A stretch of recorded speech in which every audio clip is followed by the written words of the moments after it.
Her body has been really, really suffering. She's been experiencing consistent medical negligence. Almost lost about 12 kilograms since the start of their hunger strike.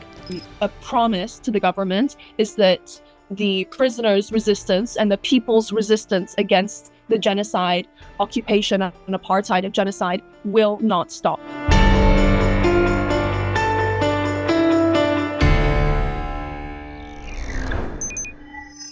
Now that we are past day 50 of the rolling hunger strike by Prisoners for Palestine, it has come to a stage where 4 of the hunger strikers have indeed announced a pause, and the government has forced their bodies to reach breaking point.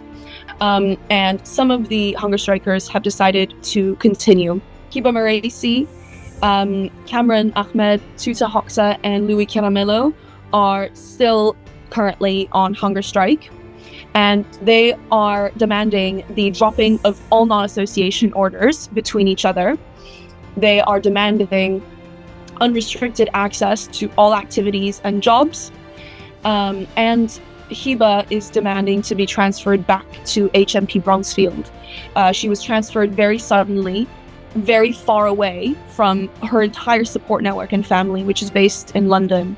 Her body has been really, really suffering, partly due to the neglect from the prison, who refused to give her a mask, and she caught some illness and she had to be hospitalized for this. She suspected it was COVID, and she has not been tested for thiamine in prison at all, and also very rarely tested for ketones. So she's been experiencing consistent medical negligence. And her body is, as you'd imagine, increasingly weak. It was like 76 hours that I didn't have contact with them when they were hospitalized over the weekend. Because the last that I'd heard from them, they hadn't gotten thiamine in multiple days, and they were finding it really hard to finish a thought, finding it really hard to remember anything that we'd spoken about.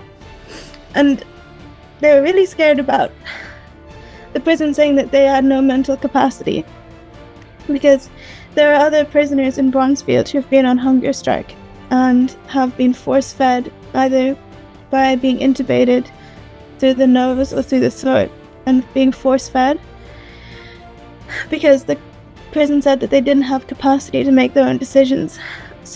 Or the government has said that they won't meet with their lawyers. And I just felt so sorry that they have been through so much, and they have done this permanent damage to their bodies. Almost lost about 12 kilograms since the start of their hunger strike. Their eyes they've got double vision, and their eyes are getting a little bit better now after starting to refeed, but they still can't really see properly, and I can't do really well reading and writing. I'm in daily contact with Tuta Hoxha, and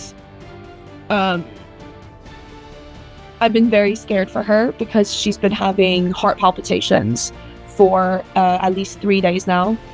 She's not been able to sleep through the night for weeks on end, and I can see her